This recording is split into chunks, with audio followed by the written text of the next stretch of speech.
Shannon here, and welcome to this episode of the Team Success Podcast. Today, what I want to talk about is the importance of ethics. And ethics is really a part of our whole value system. It's integrity, it's honesty, it's how we treat people, it's how we expect to be treated. And I had a really fascinating conversation with a dear client of mine the other day where he had a circumstance that I think actually a lot of people should know about it and will probably relate to.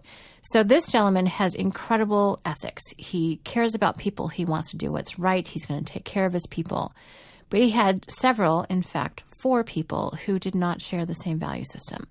And they chose to abuse their power and not pay people who were due money and to cover it up. And then there's also theft involved. And it took a long time to figure it out, and not until some legal action had been taken, which he didn't understand because he didn't know about it. But finally, he was able to unearth it. And one person actually fessed up, but it was hurtful because he said, I'm so clear on what our values are. I'm so clear on that there's no reason not to pay people. We have the money. He couldn't understand it. And I explained that some people are just really smart and like to game the system. But what could he have done differently? Well, how can we pay attention to those perhaps little clues that we get? So that's really what I want to talk about. And for you, it may not be ethics. Maybe there's some other value that you hold incredibly dear, and you may assume that other people also will give that particular value. It could be communication. It could be giving to your community, whatever your value system is, wowing your customers and clients, whatever that value is, we can't just assume. So what I want to talk through today are some of the things to pay attention to, some of the things to do to make sure that you are actually living the value system, not just talking about it or not just assuming it, which is where it is with most people. And again, there are some consequences for not doing this. I have lots of stories I've collected over the years. A couple of people I know were actually embezzled to the tune of $500,000. Someone else I know was also embezzled for slightly over $250,000. And there's been lawsuits. And often these clients are the victims of people who are doing them harm, but the systems weren't in place to catch them or not to catch them soon enough. And so they pay the price. And most people doing white-collar crime are not put in jail. They're fired. That's it. It's really hard to get the money back. So this is expensive not to be living according to your value system. So a couple things. Number one is you really want to make sure that when you are hiring people, particularly at senior levels who do have that ability to influence, and they're probably managing parts of the company so you don't have to really make sure that they are in line with your value system. So how can we do that? Well, you can certainly talk about it in the interview process. But another thing, and I've learned this from Colby actually, because Kathy Colby has some interview questions based on how people's value system actually operates.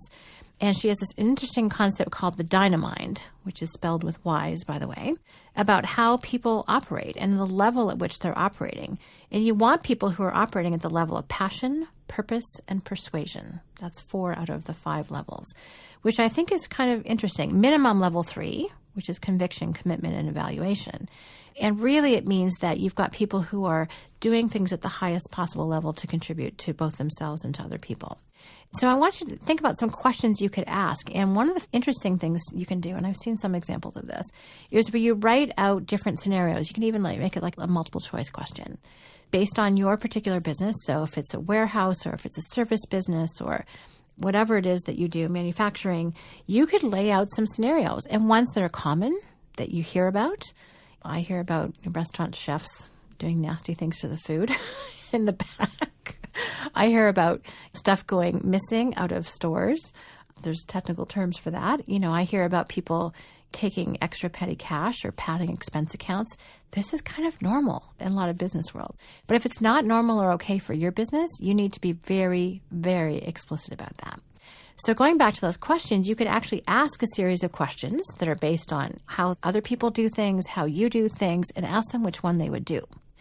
Now, you're probably thinking, Shannon, everyone is going to lie, and they're going to put, of course I do the right thing. It's kind of interesting. People will justify and will actually be honest about their dishonesty sometimes. You'll be kind of shocked by that because they think it's okay. Because they've been trained by other people that it's okay. It's the norm in the business. You may say, I don't like to, but yeah, I probably would. I would do that. And you're like, oh my gosh, how is that possible? So that's one thing. You can actually ask some interview questions that are very specific, again, to your business to elicit out the level of ethics which they're comfortable functioning and what they will justify in terms of their behavior. Then the other thing is you want to have constant conversations about what your standards are. Now, you say, hey guys, we treat people fairly, and that's what this means. We pay people for the work that they put in. We account for things. You want to be really transparent in your systems, and you also want to have checks and balances. So don't let one person be in charge of any one thing.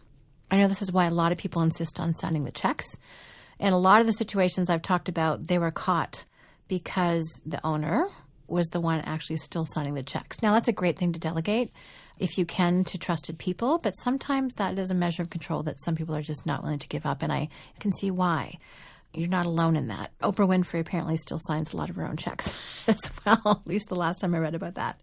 So yeah, it's just a way to keep a very essential control in the business to make sure you're not being ripped off. Also, you want to celebrate when people are doing that. When there was a chance to maybe take a not so great path and people took the right path, I would acknowledge and celebrate that.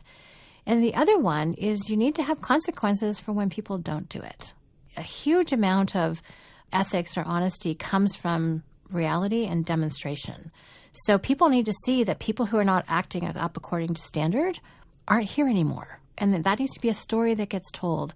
I love the expression, hire for attitude, train for skill, fire for example, which I think is completely and totally appropriate. We had a really odd situation once at Strategic Coach where one of our team members was actually physically abusive to one of our team members, and he tried to grab her and do something inappropriate. Anyway, we have a zero tolerance for that. There was no excuses, and he was gone.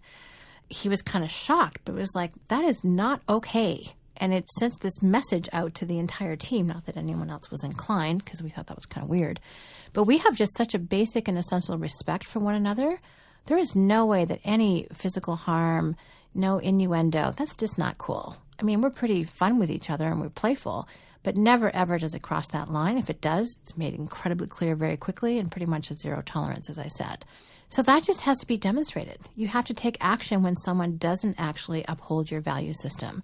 If someone's not willing to do that, do they belong with you? No, they don't. You can find someone else who is as good or better with the right value system, the one that fits with you, as opposed to just putting up with poor behavior. Now, the last thing, and I think this is kind of interesting, and this is where it's really hard to get this into your head, is don't assume that people believe you when you say what you think is the right way to do things.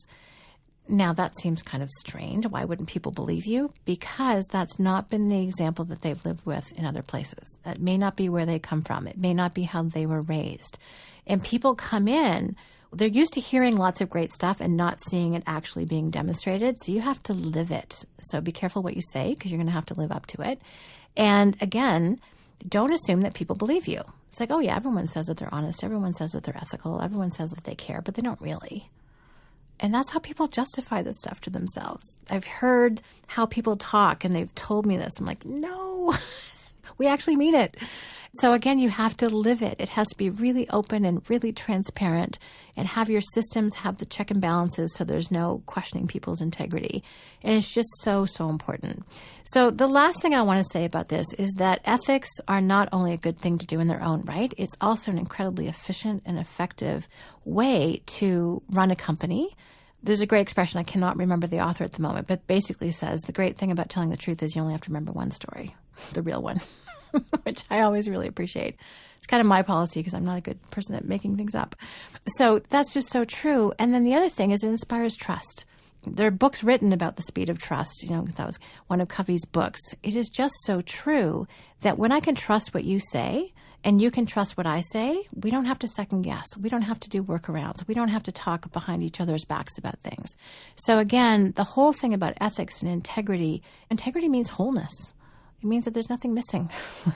And that's what really we're doing when we're being ethical, when we're doing things above board, when we're being transparent, and we're insisting that everyone else is too, and they're living according to that standard. It means that we get to take advantage of that speed of trust. And that's, again, what's going to have us be successful as a company, as a team. And I think bottom line, it lends to increased productivity and profitability, which is the byproduct that we want to see from this. So again, I was inspired by our client's, unfortunately, sad tale, which is now being remedied. He totally did the right thing. And I'm sure for the team members who are left, he's now a hero because he addressed the issue. He took steps. He's making things right. He's made things right with the people who are still there. And that's impressive. That sends a very, very powerful message to the rest of the team, and they'll be incredibly loyal as a result. Again, another benefit to the whole thing. So I wanted to share that with you. I hope that has inspired you a little bit. And don't be surprised when people don't believe you off the bat. We have to kind of demonstrate that we really mean it day in and day out. When people say, oh, I can believe you when you tell me something, that's a pretty huge validation that I want you to appreciate. All right, so that's all for today. Thank you very much for listening. If you have any questions or comments, I'd love to hear them at questions@strategiccoach.com. And as always, here's to your team success. Hi, Shannon here, and thank you very much for listening. If you like what you heard today, please take a moment to rate the Team Success podcast on iTunes. And we'd love it if you'd share the podcast with anyone else who could benefit. If you're interested in learning more about the Strategic Coach program for entrepreneurs, visit us at strategiccoach.com or the Strategic Coach channel on YouTube. For free downloads and more team success strategies, visit teamsuccesshandbook.com.